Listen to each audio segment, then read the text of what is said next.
Hello and welcome back. Jan Roberts from Key Leadership Institute in South Africa. And we are going into our next value, which is the value of dependability.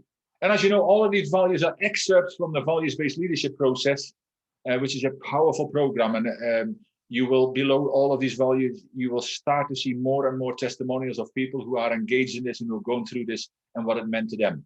But dependability, again, as you see, with all these values I'm doing, especially the last 6 or 7, they're all very people-centric, confrontation, developing people, understanding people, conflict resolution, common sense. And dependability is another very powerful one to, they're all powerful, of course, and they're all necessary in our lives. You can choose which ones you want to take action steps on, but in my opinion, and I include myself, we should always take action steps on every single one of them. See, normally there is one, we do one a week. And if you get engaged in the process, that's exactly what will happen. So you've got a whole week. But, you can write down an action step for each and every one of them. And you don't have to do them all at once. But if you listen to these values, again, if you listen to a few and watch a few of them in one day, maybe you say, okay, this one I'm going to do today. But do something today and take action today to improve on some value. It'll really help your life, as it does mine every time. And I need these reminders as much as you do, as much as everybody else. But bit by bit, personal development, because we have renamed these values sustainable personal development, which is exactly what it is, because we keep doing it over and over every week, is what we all need. See, success and development is not a one-day thing, it's an everyday thing. So do something every day. The value of dependability, it says dependability is more important than talent. Get that? Dependability is a talent, and if it is a talent, all can have it. It makes no difference how much ability we possess if we are not responsible and dependable. That was a quote by Floyd Bennett, and I love that.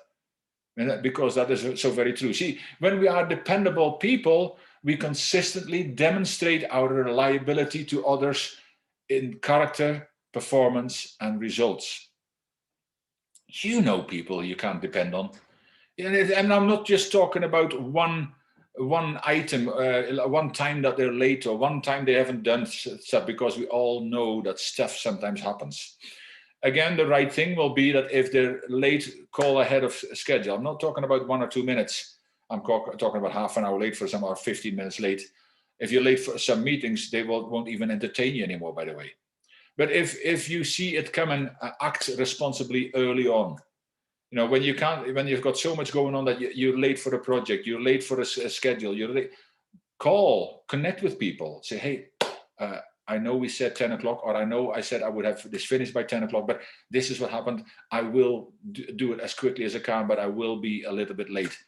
That gets understanding from people. That shows you are dependable because you show responsibility. That's another value we'll go into very shortly. But it is about, dependability is when we show up on time, we keep our word, we are stable, and we are loyal. If you work in a team as well, it is horrendous that you all work really hard, and there is one person that actually doesn't do what they need to do, and maybe it doesn't implode the project, but it puts the project at risk. See, there's a program in the UK where it's called the weakest link, and Anne always says when people are voted the weakest link, you're the weakest link, goodbye, and they're off. But that is not when it happens once. Early communication is very important, but when it happens more often, of course, then we all need to we can all learn to become more dependable, because we all maybe slip sometimes. And I'm saying generally, maybe you're always on time, always correct. That's wonderful. Then you probably score yourself a 9 or even a 10, but at least you score yourself high. But there's always room for improvement, and that's why we talk about what dependability is, and again, the benefits, characteristics, and some steps to follow to become more dependable.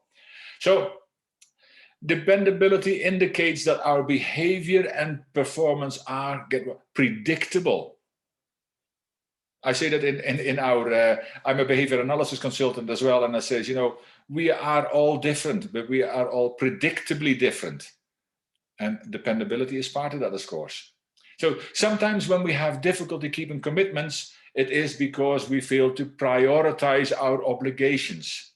Now, there are certain people that, like we talk about, and my partners, and Artie is my wife is an expert at it, and that's called learning styles: visual, audio, and kinesthetic. And some of the, especially kinesthetic people, they are much more likely to say yes to everything that happens. And in personalities, where we've got the four main personalities, the steady and the safe and those people who are so friendly with everybody, they want to connect with everybody and friendly. And when somebody comes to them with work, they don't say no often enough, and they take on everything, and it piles up. And of course, they can't get it done. They get stressed out. They're late with projects. That doesn't mean that they're not dependable, but they haven't prioritized their obligations, and sometimes they need to say no, or say, "Sure, I can do this. Which one want you to do? You said I need to do this and this. Which one is the priority?" So you might have to reestablish priorities and show them that you've already got plenty on. But it is a lot to do with personality. Some people just throw stuff at you and expect you to do it, and then tell you that you're not dependable, even though you are. But you sometimes need to take charge of what is right for you at that time. But dependability is often more important than brains or talent. I mentioned that already, because if we can do something well but are not reliable, people will lose their confidence in us. Dependability is so important. So if we fail to keep our commitments to others, we are effectively conveying that we do not care enough, or that they are not important enough to be a priority in our lives. How powerful is that? Have you ever thought that you might convey that when you're not dependable? When it's only half an hour late. I'm only a day late. This is the kind of stuff that you convey, that they are not a priority in your life, that you don't care enough. Is that not a good enough reason to kind of sharpen yourself a little bit in dependability? And as always, some of the benefits of being and practicing dependability is that you will earn the trust of others. Now, this is an essential factor for growth and success in any relationships, and business, of course, as well. Have you ever done business with somebody who you can't depend on or rely on? How long did you keep that going? And the same in life. And so the second one is, you will build a good reputation. And reputation, it means a lot. See, when people realize they can depend on you, it will inspire their confidence in your abilities. People will want to work with you because they know you will contribute to the team. They want to work with you. They want to do business with you. They want to be around you. Powerful benefit. A characteristic of a dependable person is that these people are responsible. They are accountable and follow through on the details. And when necessary, they make sacrifices to make sure things are done correctly. Dependable people. Another characteristic of a dependable person is that these people set good boundaries. They do not take on more than they can manage, or make promises they cannot keep. See, they know how to prioritize their activities and avoid the danger of overcommitting. Now, that's what I was talking into. And some personalities have got challenges with that. And when you recognize that, that's why you need to get to know yourself. When I do these behavior analysis programs, I talk about that you need to get to know yourself better. How well do you really know yourself? And when you do know yourself and know others that you deal with on a daily basis, if you are one of these personalities that takes on everything, if you have got a learning style that can't say no, then when you know that, that's already powerful. That's half the battle, in fact more. But also when you then get to see other people's in similar positions. See, if you're different but you know their learning styles, or you know their personality, you can actually meet somewhere halfway.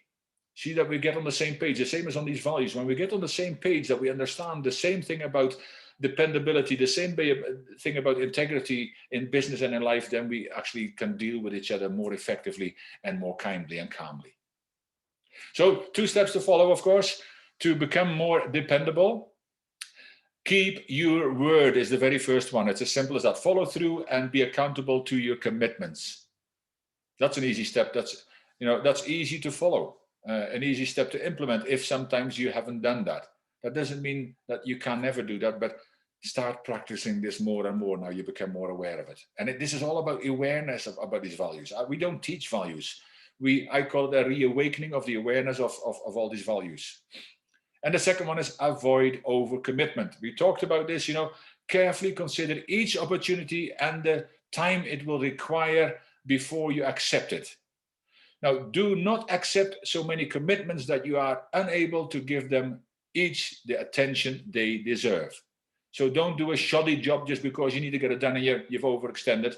And it's very simple to do that. You manage yourself in the time you've got available. People say time management, but as we know, we can't manage time. We can manage yourself with the time we've got available.